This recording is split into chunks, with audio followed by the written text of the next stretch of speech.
بسم اللہ الرحمن الرحیم۔ سیدہ وظائف چینل کے ساتھ میں ہوں سیدہ سعدیہ حنا، مکمل کامل اور مجرب وظیفوں کے ساتھ حاضر خدمت ہوں۔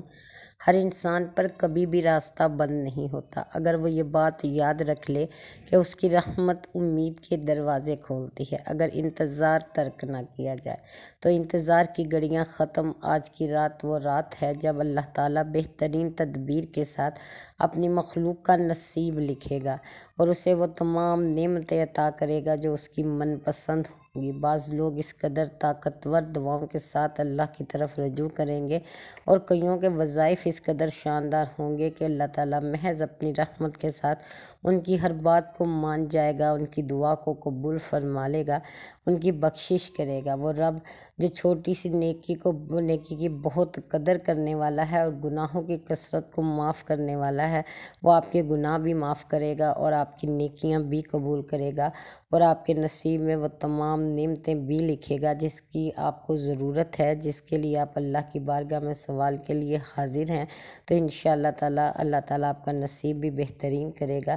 یہ وہ عمل ہے جو 6 نفل کا ہے اور اس کے بعد سورۃ اخلاص کا ایک چھوٹا سا وظیفہ ہے جسے بڑے بڑے اکابرین اور ولی اللہ کر چکے ہیں اور جس کی بدولت انہوں نے اللہ سے بہت خیر پائی ہے۔ آپ بھی اس وظیفے کو کیجیے اور اپنے نصیب کو اپنی من پسند نعمتوں کے ساتھ بدلوا لیجیے۔ بے شک اللہ اس بات پر قادر و مدرک ہے کہ وہ آپ کو اس قدر عطا کرے کہ آپ کی روح ٹھنڈی ہو جائے، راستے روشن ہو جائیں اور بخت چمکدار ہو جائے۔ آپ نے کرنا کیا ہے، اس کا طریقہ کیا ہے؟ مغرب کی نماز کے بعد آپ نے یہ نفل پڑھنے ہیں۔ یہ 6 نفل 2 نفل کر کے پڑھے جاتے ہیں اور ان کی نیت مختلف ہوتی ہے۔ ہر 2 نفل کی نیت مختلف ہوگی، جیسا کہ سب سے پہلے جب 2 رکعت پڑھیں گے تو اس کی نیت آپ یہ کریں گے کہ اللہ ان 2 رکعت کی برکت سے درازی عمر بالخیر عطا فرما۔ پھر جب دوسری رکعت شروع کریں گے تو آپ اللہ سے دعا کریں گے کہ اے اللہ ان 2 رکعت کی برکت سے بلاؤں سے، وباؤں سے، مرض سے، قرض سے،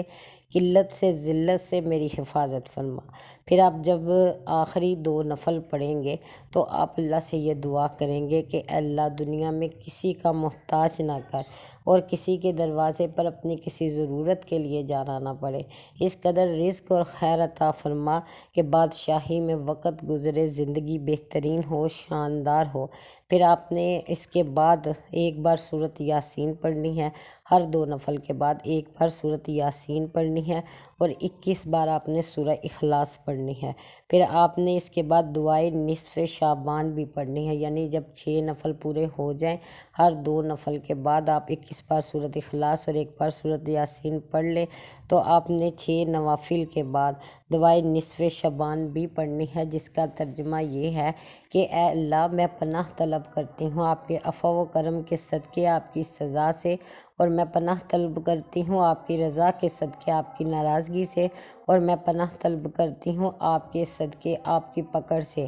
آپ کی ذات بزرگی والی ہے، میں آپ کی تعریف کا حق ادا نہیں کر سکتی۔ آپ تو ایسے ہی ہیں جیسے آپ نے خود تعریف کی۔ یہ دعا کرنے کے بعد پھر آپ نے اول و آخر درود پاک پڑھ کر اپنی مرضی کی دعائیں کرنی ہے، اپنے لیے نعمتیں مانگنی ہے، اپنی حاجتیں طلب کرنی ہے، بخشش کی دعا کرنی ہے، توبہ کرنی ہے اپنے گناہوں کی جو ہو چکے، اور آئندہ زندگی میں توفیق مانگنی ہے کہ اللہ تعالیٰ تمام گناہوں سے بچنے کی آپ کو توفیق دے جو اسے ناراض کرتے ہیں، جس کی وجہ سے وہ اپنی نظر کرم سے محروم کر دیتا ہے یا ان دعاؤں کی قبولیت میں راستہ روک دیا جاتا ہے جو گناہ کے باعث اللہ تعالیٰ کو ناپسند ہوتے ہیں۔ تو آپ نے یہ تمام اعمال کرنے کے بعد جو بھی اللہ سے مانگنا ہے انشاءاللہ اپنے فضل سے وہ ضرور آپ کو عطا کرے گا، آپ پر رحمتیں نازل کرے گا۔ ہم سب ایک دوسرے کے لیے دعا کرتے ہیں کہ آج کی رات سب کے لیے خیر کا باعث ہو، لمبی عمر عطا ہو، بہترین رزق عطا ہو، وافر کشادہ برکت والا